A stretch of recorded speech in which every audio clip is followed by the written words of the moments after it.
we follow the plan and then the plan changes, and we follow a different plan and then it changes. And that was just like characteristic of our journey. I just want this episode to show you that things don't go according to plan, but it can still work out.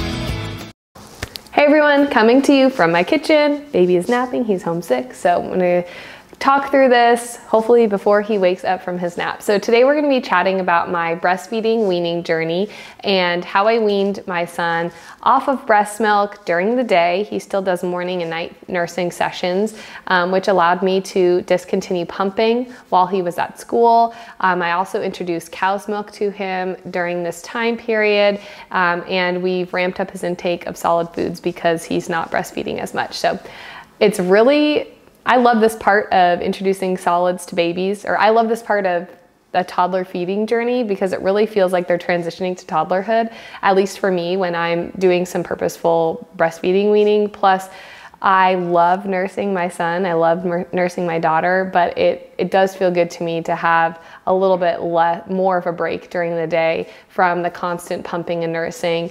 So yeah, that's why I'm doing this. It's perfectly viable to continue nursing your toddler as much as you'd like, provided they're getting adequate nutrients from their diet, from food. Some people choose to nurse their kids well into toddlerhood, but that's not for me. I plan on just doing morning and night nursing sessions until my son hits around 2 years old, or if I get pregnant again. And then I would be done with that. That's just personal preference. There isn't really any like evidence or science behind it, but we should normalize moms choosing to wean when they want to wean. You don't have to like keep going if you don't like doing it. So I'm just going to throw that out there. But through this whole weaning process, I kept track of everything that was happening on my phone. So I have a note on my phone. So for podcasters, you can't see me. Hey, YouTubers, you will see me looking down at my phone a little bit, and I'm going to be checking my my notes app on my phone to make sure that I don't miss anything as I'm chatting through this with you. So this journey starts right around when my son was 1 year old. He had been in daycare for 2 months. He was still in the infant classroom. We were planning on transitioning him to the toddler classroom around 14 months. So in the infant classroom, they can have milk or they can still have breast milk, but in the toddler classroom, due to like daycare regulations, which is really common in the US, most toddler classrooms don't accept breast milk. So I had to wean him off of breast milk during the day at daycare if we wanted to send him to the toddler classroom, but I was also happy to do that on the weekends too, because I prefer a morning and night nursing schedule for toddlers, just me personally. So where we started, he was in the toddler classroom and he was nursing in the morning, after school, and when he got home, and when he went to bed, plus he got 2 bottles during the day. So that's kind of our starting point. He was also eating solids 3 meals a day, and he had snacks here and there, more so like when his sister was home, or when we were home together on the weekends with his sister, because his sister has 2 snacks per day. She's 3.5 years old. So kind of when he saw her eating, if he wasn't napping, we would provide snacks to him too. So the snacks were hit and miss. All right, so week 1. So the first thing we did when I was planning on weaning my son off of nursing during the day is to offer a replacement. So we chose cow's milk. With my daughter, I did both pea milk and cow's milk. With my son, we're just doing cow's milk. Neither of my kids are really super big milk drinkers anyways, but I wanted to have an alternative option. I do have an entire course talking about how to pick the right milk for your family, whether it be no milk, cow's milk, a plant-based milk, as well as the transition from breast milk to whatever milk you choose in toddlerhood, and lots of common questions about milk in toddlers and milk and related to constipation, and what if your kid won't drink milk, and how much milk should they have, and how much milk is too much, and all that stuff. That's called Milk 101. I will link that in the description. It's a 100% free course for parents if you're wondering about milk. So this podcast is just like my personal journey. So we decided to introduce cow's milk, and the way we did that was we offered him 1 to 2 ounces-ish of cow's milk in a straw cup twice a day on the Saturday and Sunday of the first week that we started his weaning. I just wanted to evaluate his tolerance. He hadn't shown any signs of being allergic to dairy because he took cheese and and yogurt, great.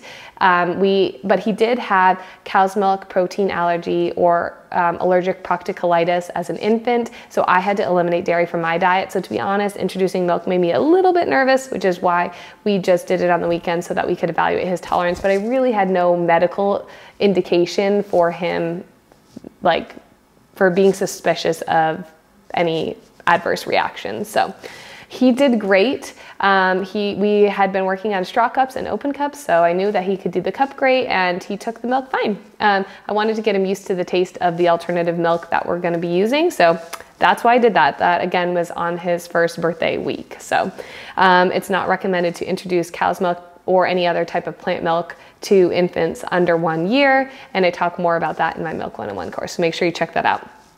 So now, after we knew that he did well with cow's milk, we were ready to start moving him towards cow's milk at daycare. So right now he was getting 2 bottles at daycare. Both of them were breast milk. They were 6-ounce bottles of breast milk every day to daycare.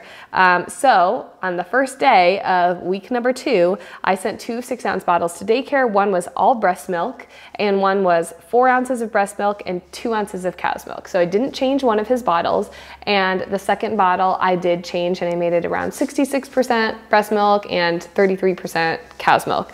And so I did tell daycare that that this was happening, so to keep an eye out for if he had any rejection, like if he was rejecting the bottles. And I told them that they could offer the bottles at whatever time that they thought would be best for him. So if he like struggled to take 1 bottle more during the day, or like he really needed his bottle before nap time, then they would give the breast milk bottle then. And if there was another time when he, was more willing to take the bottle, then to give the one with breast milk and cow's milk. And we were also working on adjusting his nap schedule at this time because we've had a lot of trouble with his naps. We've finally started to figure it out now, and he's like 15 months. So if you're struggling with naps, hang in there because it will get better eventually. So that's how we started that, and we had absolutely 0 issues. It was like he didn't even notice. He took both bottles great, and he did that all week. So then when we were doing this weaning process, we also started the Arnold family illness saga. We had tons of illnesses over the summer, and it was just crazy about all the things that we got sick with and that really disrupted our weaning journey. So that's kind of where I had this perfect plan of how I was gonna wean. We were gonna start and do replace 1 to 2 ounces per day of breast milk with cow's milk. And when he accepted that, great, we were going to slowly increase the amount of cow's milk and decrease the amount of breast milk in his bottles. And it was going to be this smooth titration, smooth transition to cow's milk. But then our life exploded with illness. So that didn't happen. So week 2, my son got sick with a fever and congestion, so we just paused what we were doing for a week. We just stayed where we were. We kept bringing that one. When he went back to daycare, we were doing a little bit of cow's milk, but when he was sick at home with the fever, I was breastfeeding him. And I was still breastfeeding him 5 times a day at that point, and I didn't want to change anything because his food intake was lower, and I wanted to make sure he was getting hydrated. So we basically just paused where we were and kind of reverted back when he was at home with a fever. I did give cow's milk in a straw cup a little bit more frequently during this time when he was sick, just to make sure that we kept up that exposure for him. But overall, he kept taking the cow's milk. So on Monday and Friday, this was before and after he was sick, I did pump once each day, and I was hoping to work towards not pumping at all, but because he had nursed over the weekend before, and then I had him home Tuesday, Wednesday, Thursday, and sent him back to school on Friday when he was better, I had been nursing him a ton those 3 days, and so I needed to pump so I didn't get engorged. So I did pump on Friday. So then heading into week 3, we had just totally been disrupted. I forgot to pump on Monday, but I was fine, and it was really nice. I went a whole day without pumping with him at school, and he was doing great. I was a little sore and full, but otherwise I was okay. So on Tuesday, I started to dip into the end of my frozen stash in the freezer, which I had a lot. I had an oversupply when he was younger, and when I started pumping. So I did start to dip into my frozen stash, which was kind of nerve-wracking and exciting because I had a limited supply if I was going to stop pumping. So I dipped into my frozen stash for his bottle on Tuesday of week 3, and I didn't have enough to, I was looking at the amount that I had, so I decided to just kind of go cold turkey with the second bottle of his. So I filled one bottle with frozen breast milk and the second bottle with all cow's milk because he did so great the week before, and because we were disrupted a little bit, it threw me off my schedule.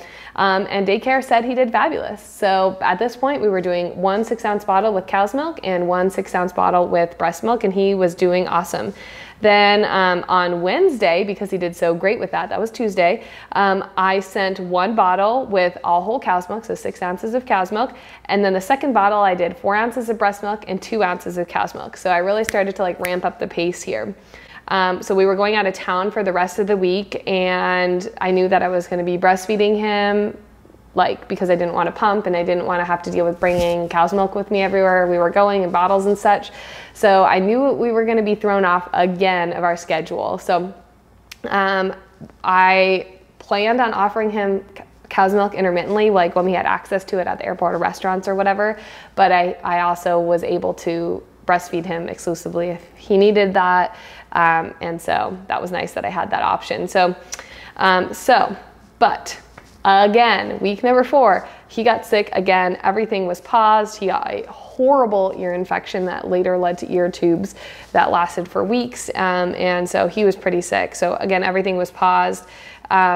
He was home for the whole week. I didn't offer at 3 hours on the dot, which is offer breastfeeding at 3 hours on the dot when he was home, which is what I had been doing previously his whole life. Every 3 hours I would breastfeed him.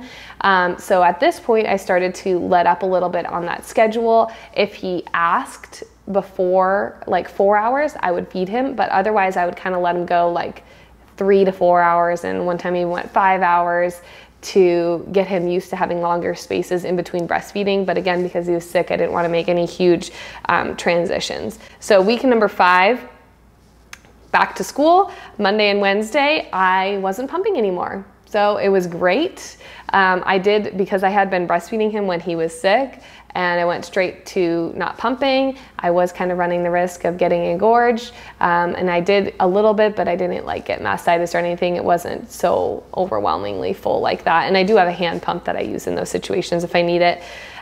So I didn't pump Monday through Wednesday. I did send him to school those days with 1 bottle of 6 ounces of cow's milk and a second bottle with some pumped milk and some cow's milk. I kind of was not being super strict with the ratio there. I was just trying to use up the rest of my freezer stash because I didn't want it to go to waste. And I know the amazing benefits of breast milk if you can provide it to your baby. So I just started to use up my freezer stash in the second bottle, and I would just kind of empty 1 bag into it, which varied anywhere from 2 to 5 ounces, and then it would just top off the rest with cow's milk. So it wasn't super consistent, but he did get that second bottle with whole cow's milk. My plan was to offer 2 full cow's milk bottles starting on Monday, because he did so great with the whole cow's milk bottle and the partial cow's milk bottle. I just wanted to swap them right onto the 2 cow's milk bottle and be done sending breast milk to daycare.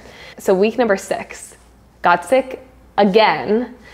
And then he started refusing food due to that ear infection. So he got the ear infection and it was improving a little bit, and then it got worse again. And so he really started refusing food.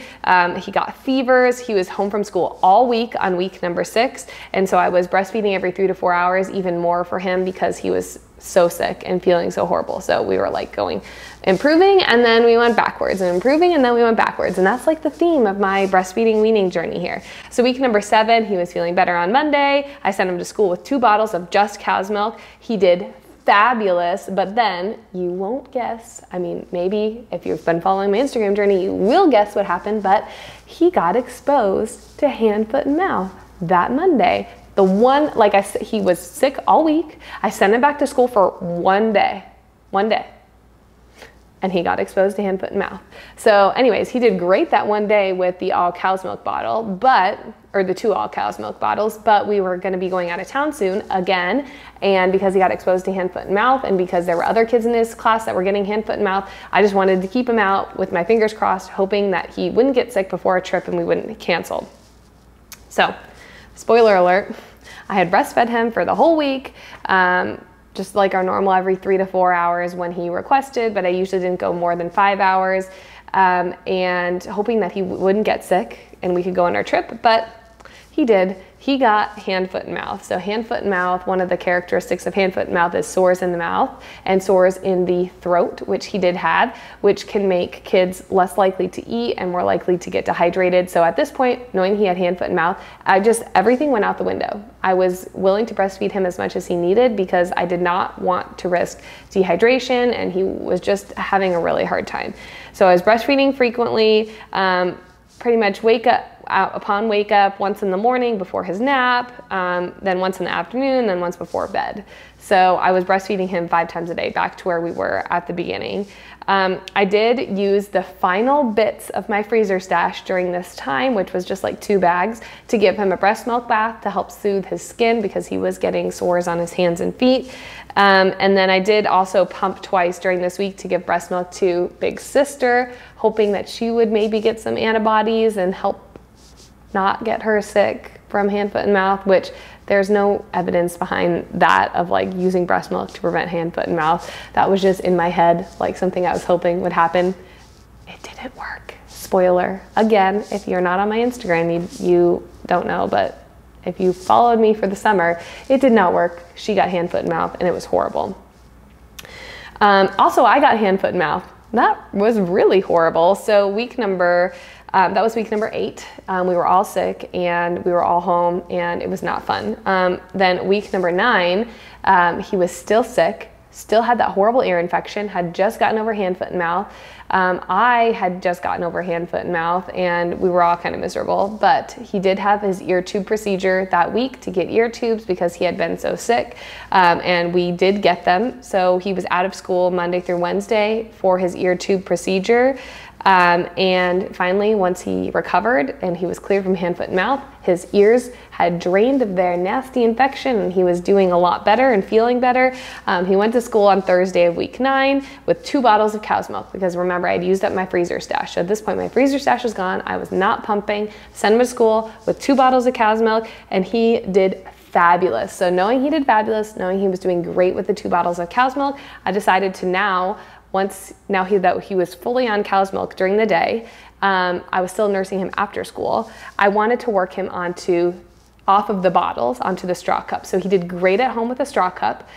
So I sent him to school with 1 bottle of cow's milk and 1 straw cup of cow's milk to replace that second bottle. And school said he did great. So that week, I didn't pump again, but because I had been breastfeeding him the week prior while everybody was sick, I was a little bit engorged on Friday. The straw cup I sent him was the Think Baby metal straw cup. I really wanted a non-plastic option, and I wanted one that wasn't like, it's not a sippy cup, but it's also got like a soft straw and it's got 2 handles. So it's kind of a baby straw cup, and I wanted one that was easy to transition off of the bottle. And so that's the one we used, and he did awesome. And we had been practicing with that at home. So I think that played a role in his success there. So that was week 9. So now he's fully on cow's milk, 1 bottle a day, 1 cup per day at daycare. And after this, I kind of started to lose track of the exact weeks. So I'm gonna give you some general information. So once he, again, went back to daycare after ear tubes, I was nursing him in the morning, right when he got home, and then before bed. And on the weekends, I was nursing him 3 times per day. So that was a nice transition from 5 times per day to 3 times per day. Once in the morning, once before his nap, and once at bedtime. I replaced that mid-morning nursing session and the mid-afternoon nursing session with snacks. I would usually offer cow's milk at that point too, just to make sure that he was getting filled up, adequate protein, and he wasn't crashing before the next time that we offered food. So that did really well. He loves food, so he wasn't honestly missing the mid-morning nursing session because he got food and he got to have a snack with his sister at the table. So that was awesome. And right about this time, I had also transitioned him to one nap at home. So that was around 13 months old, so he could be on his sister's schedule for upcoming vacation. So they were both awake in the morning during snack time and in the afternoon for snack time. So that's kind of where we were at there. Around week 12, we had an early dinner after daycare and a late daycare pickup. And so I didn't have time to nurse him after school, and he didn't notice. And I was like, waiting for him to be upset at the dinner table that he didn't get his after school nursing session, but he didn't care. He was just happy to have food. And then I just tried to roll with it, and I ended up nursing him before bed, and he was fine. So I had planned on working towards this after our upcoming trip, but because it happened accidentally, and he was fine moving forward, I just decided to keep that up. And so that accidental shift from 3 to 2 nursing sessions per day on school days is how we moved to morning and night nursing sessions. So at this point on, I used for a week or two, a don't offer but don't refuse for the mid-afternoon nursing session after school. A couple times here and there, he did ask for it because he knows the sign for milk. But for the most part, he didn't mind and just wanted to play with his sister when he got home anyways. So week 13, this is a long story, you guys. So week 13, we were going on a trip to Colorado. We originally scheduled it during the week we got hand, foot, and mouth, but we had to reschedule it to this week. So all the rules went out the window during our travel trip, during our trip.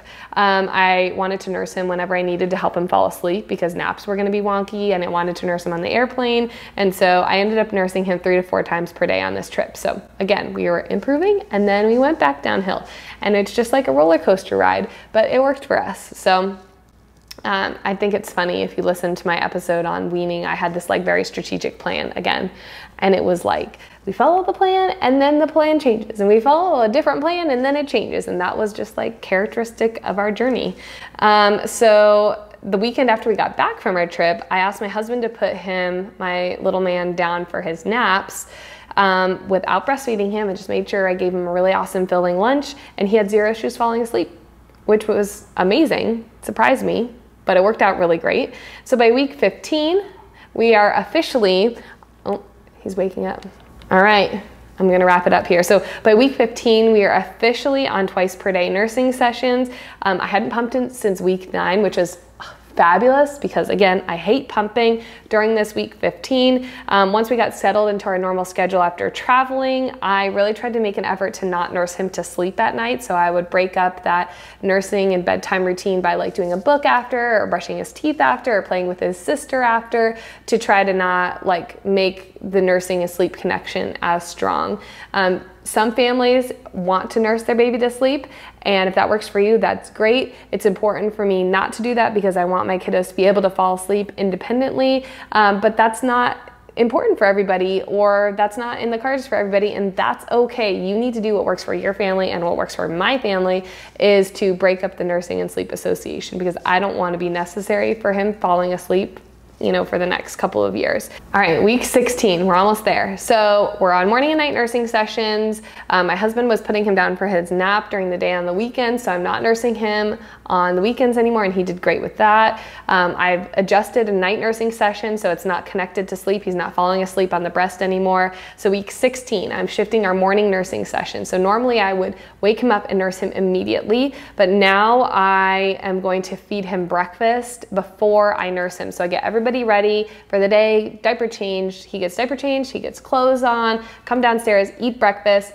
and then after him and his sister eat breakfast and I clear off the table, that's when I nurse him. I did that because I was noticing that his solids intake at breakfast was decreasing, and because it just helped our morning routine flow better with getting ready for school. So I'm still nursing him in the morning, but I'm prioritizing food over breast milk at this point, which is working great for us. Another thing that is helpful with that is I've started making breakfast boxes, which are lunch bento boxes that I'm putting their breakfast in the night before, so it's all ready to go. So because I shifted breakfast before nursing in the morning, I noticed he was like getting hangry because he wasn't being fed immediately. So a key to success here for us was to have his breakfast ready right when we came downstairs after he got dressed. And so that was really helpful in that transition too. So now that was week 16, that was last week. And now I'm recording this on week 17 of weaning. My little man is 15 months old. I plan on keeping up morning and night breastfeeding sessions for as long as it still works with us. Again, disconnecting it from right before sleep in the evening, and in the morning I will do it after breakfast. I will probably drop the morning session first when I'm ready to wean completely, and then the night session. That's what I did with my daughter. I honestly don't see breastfeeding working past age 2 for us. I really do enjoy nursing, and I enjoy like the bond that we get and the one-on-one time that we get, but my daughter just got so squirmy right at this age. It made nursing really difficult, and that's when we weaned. We also weaned due to a swallowing disorder that she had. So I anticipate breastfeeding him until if I get pregnant. I anticipate maybe if he gets vaccinated, feeling a little bit better about weaning because of the research about antibodies for COVID-19 and the maternal breast milk being protective for infants. So I'm going to continue breastfeeding until he gets vaccinated for that reason. Or by age 2, I also anticipate feeling ready to wean from breastfeeding. That's just due to a personal preference. So for my daughter, how we did that was we weaned the morning nursing session. Right now, if I sent him to school without nursing, I honestly don't think he would mind. He doesn't ask for milk in the morning. I usually pick him up and offer him the breast, and he doesn't nurse for that long because he's just eaten breakfast. So I think for decreasing the morning nursing session, I will just stop offering it and send him to school. He does get a snack pretty soon after he gets to school, so I really don't think it'll be a problem for him. For the night nursing sessions, we will just make sure that we give him lots of love and attention before bed, and my husband will be the one to put him to bed so he doesn't have the chance to ask. The boob won't be around him. Emotionally, I'm feeling really good about weaning him from breastfeeding. He hasn't had an issue. I honestly don't get super emotional about this. So somebody on Instagram asked me to address that, like how emotionally I was doing, and it really isn't bothering me. I'm really happy to kind of have my body back for me more during the day. So that feels good. I know a lot of people get really emotional about weaning. We do hope to have another baby, so this isn't my last baby that I'm breastfeeding, and maybe that one will be a little more emotional, but I'm just not one to get emotional about that kind of stuff. So I'm feeling good about it. Let's see. So now I have a couple questions I'm going to answer here. Oh, I do anticipate not needing to pump during the dropping the morning and night nursing sessions because I will be doing it gradually, maybe even shortening them a little bit. And so that's just how it will work for my body. That's how it worked for my daughter. That's how it's been working so far, and we've been doing great. But keep in mind that you may need to pump if you're stopping breastfeeding, especially if you're stopping quickly. You may need to use the pump to slowly decrease the amount of milk that you're expressing so that you can avoid getting engorged or any clogged ducts or mastitis. Okay, so someone asked me how I know when when my son was ready to wean. Well, he still is not quite ready to wean completely, I think, if I were following his lead totally. With my daughter, I knew she was ready to wean because she was so wiggly. She would stay on the boob for like 2 minutes, and she had FOMO. She didn't want to miss out on any other activities or toys or whatever happening around her. And even if we were in a quiet room all by herself, she still wanted to get up and play. And at that point, I knew she was ready to be weaned from breastfeeding. She was 15 months.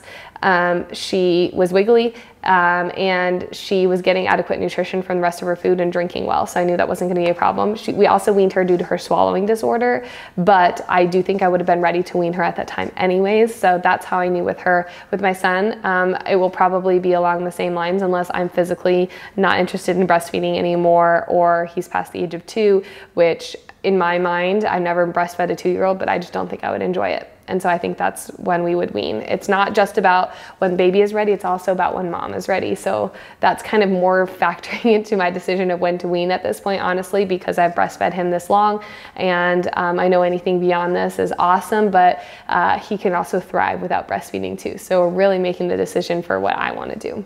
Okay, so someone asked, does he ever want to be breastfed during the day, and what do you do if he does? Only when he's sick, and when he is sick, yes, I offer it, and I allow him to breastfeed as much as he needs. He really doesn't ask more than once per day if he's sick. Otherwise, like sometimes I see him signing milk and I get him a cup of milk. That's kind of my approach. He doesn't really like lift up my shirt or pull on me or anything that would make me think that he's like inconsolable for breast milk. If he was, I would offer it to him. But he's so like distracted by playing with his sister all the time, and we just keep like fun activities going throughout the day. We keep him busy in our house, and he doesn't really seem too interested in needing to nurse all the time. So as far as night weaning in the middle of the night, we did that a while ago. So he doesn't wake up to breastfeed in the middle of the night. And with the exception of last night, which is funny that this question was asked, I did nurse him in the middle of the night last night because he's sick again. So that's really the only time that I would do that. Honestly, I think he was more wanting to be held because he didn't really even nurse that much in the middle of the night last night. So I don't feed him in the middle of the night. And would I if he was sick? Yeah. But I'd like to get away from that as well, assuming that he's well hydrated during the day, because most of the time when he wakes in the middle of the night, it's really more for wanting to be held because he doesn't show a huge interest in night nursing at this point. I did systematically wean his night nursing sessions a while ago when I noticed that he was starting to wake up more frequently during the night. I felt like he was reverse cycling, which means that he was getting a lot of his calories at night, which decreased his intake during the day. So for that, I did do like a modified cry it out method where I stopped offering breast milk during the night because he was only breastfeeding once per night anyways, so I couldn't like decrease the amount of time. I did try like decreasing the time that he was breastfeeding, but that just made him more mad when I pulled him off the boob when he wasn't ready. So I just picked a day when I was ready to stop nursing him at night, and I didn't offer the boob, but I did go in and console him, and I went back and checked on him and reassured him as he was fussing until he fell back asleep. And so I didn't like leave him in his crib to cry all by himself, but I did kind of let him cry a little bit in his crib and went back to check on him every few minutes to console him that I was still here and I was still going to come check on him and I was here for him, but I wasn't going to offer the breast milk. And that took 3 days.